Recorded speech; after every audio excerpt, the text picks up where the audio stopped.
Tämä on Tekoäly tänään podcast. Äänessä Mikael Hug.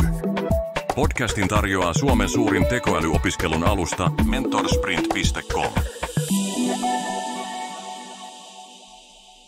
OpenAI teki aivan mielettömän upean julkaisun ihan tuossa pari päivää sitten. Ja kyseessä nyt on siis se, mistä nyt tosi moni muukin puhunut, eli ChatGPT 4o.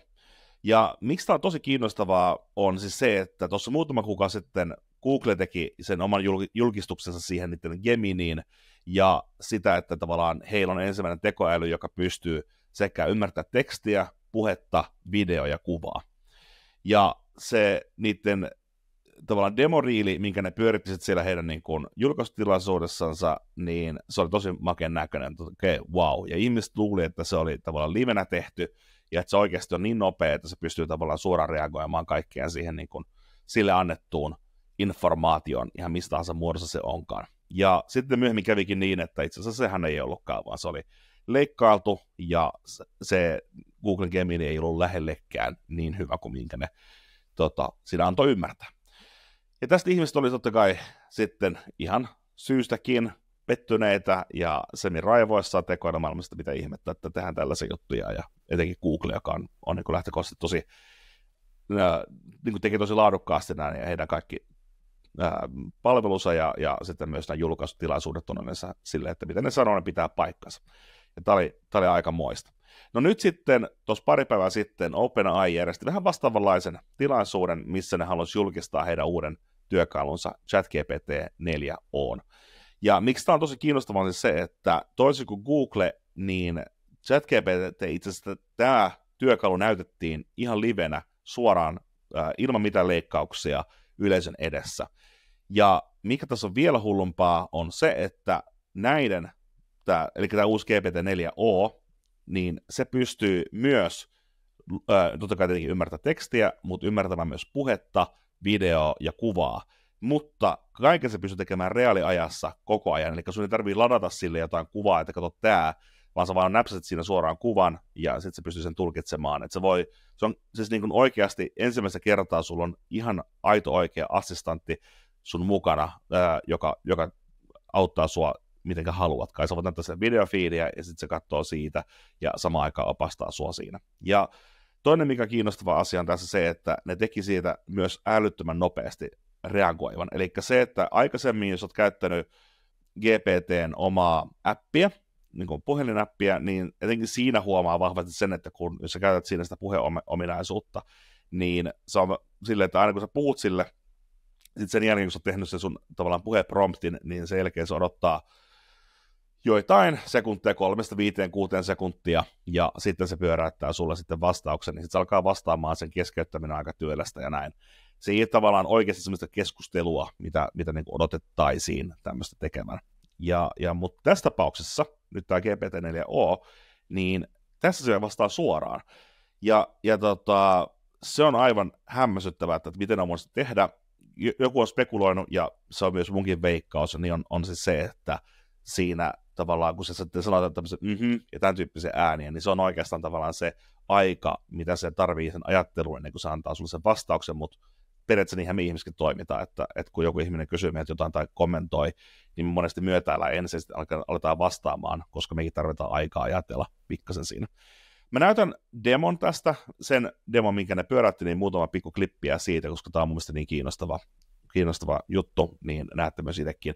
Ja mä haluan myös huomattaa sen, että katsokaa myös, että minkälainen äänensävy tällä uudella GPT-4Olla on. Yes. Jaetaan screeniä ja katsotaan, miltä näyttää.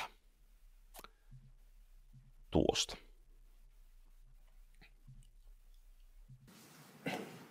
Hey, ChatGPT, I'm Mark. How are you?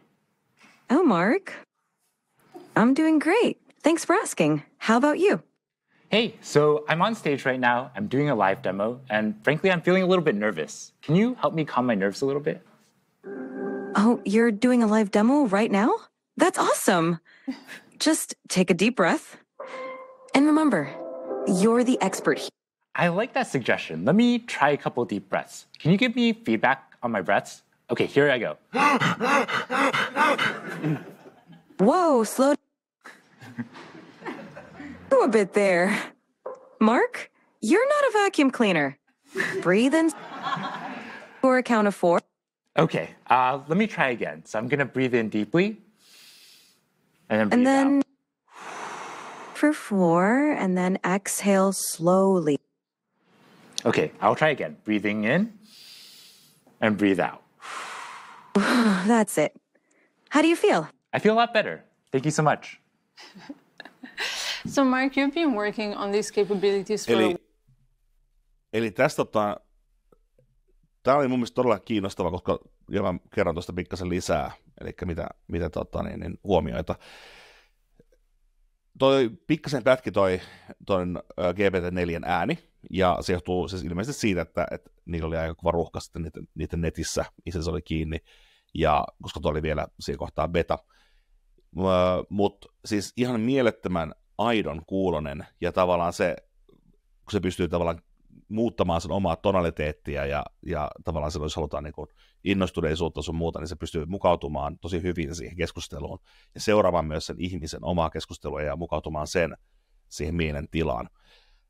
Tuolla on aika paljon muitakin klippejä vielä tuosta samasta tapahtumasta, missä ne sitten näyttää niin kuin eri kulmista, muun muassa, että jos sen pitäisi lukea vaikka jotain lasten satua, ja miten se voi muokkaa sen omaa niin kuin mielialaa soundien muodossa, ja miten se pystyy ratkaisemaan matemaattisia yhtälöitä, koska siis GPT-4 tai OpenAI GPT ylipäänsä on ollut aika huono matemaattisissa asioissa, ja nyt se pystyy jotain niin kuin ratkaisemaan itsenäisesti, ja vielä kaiken silleen, että siinä on tavallaan videofiidi samaan aikaan kännykästä auki paperille, ja ne paperilla ratkaistaan, ja se pystyy seuraamaan sitä niin kuin tavallaan videofiidin avulla.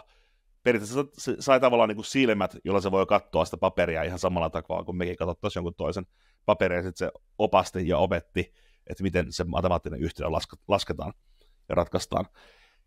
Super kiinnostavaa, ja tämä on nyt, mikä tästä niin kuin on se, että kun Google teki tämän oman heidän niin kuin versionsa ja julkisti sen, että tämmöistä on tulossa, niin tämä itse asiassa on jo livenä, ja tämä on livenä myös Euroopassa.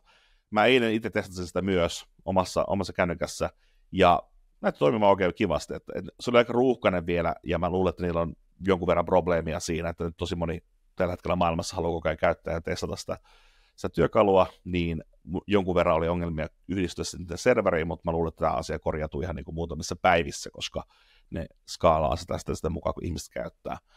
Toinen, mikä on aivan, tai ei voi sanoa toinen, mikä on tosi kiinnostava asia, tämän kaiken lisäksi kiinnostava asia on se, että tämä on ilmainen. Eli tämä on siis käytössä kaikille GPT-käyttäjille ihan sama, onko sulla maksullinen tili, eli se plus-tili, tai joku enterprise, tai sitten se vaan se perusilmainen, mitä sä oot käyttänyt aikaisemmin. Ja tässä tulee mukana siis nimenomaan se GPT-4. Eli jos on ollut ilmainen tili, niin sulla on ollut se 3.5 GPT käytössä, joka on, vähän kökkö. Ja eikä sitä saa samanlaista fiilistä ja samanlaista apua kuin GPT-4, etenkin nyt sitä uusimmasta GPT-4, minkä OpenAI julkaistu vähän aikaa sitten, tämä Turbo, mutta tämä GPT-4o on käytössä kaikille, eli joka ikinen ihminen voi nyt käyttää tätä, ja siinä on myös siinä on kyky myös päästä surffaamaan nettiä, ja näin se, mikä on ollut aikaisemmin vain plus-käyttäjille, eli maksullisille käyttäjille mahdollista, niin nyt se on myös ilmaisille tyypeille mahdollista käyttää. Tämän halusin tuoda, käykää kokeilemassa, se on niin kuin tosi siisti työkalu, ja mä luulen, että tämä tulee samalla myös mullistamaan hyvin vahvasti sitä, että miten me käytetään tekoälyä, mutta se tulee myös tappamaan aika paljon kaikkia niitä startuppeja, jotka on rakentaneet itsellensä jotain tavallaan niin kuin GPT-liitännäisiä, mikä tavallaan nyt tämä OpenAI:n oma ratkaisu oikeastaan poistaa kaiken. Ja tosiaan vielä sen sanon, että jos olet taas kehittäjä, joka niin kuin devaa näitä asioita, niin näillä on myös API Access nyt suoraan myös tähän GPT-4ohon, eli nyt esimerkiksi vaikka Playgroundissa pystyy ottamaan sen ja käyttöön ja rakentamaan siitä omia sovelluksia sitten lisäksi. Niin tämmöinen juttu. Tämä on aika mieletön, ja vielä, tämä tuntuu, että tämä koko ajan loppuu, mutta ei tämä näköjään lopukkaan.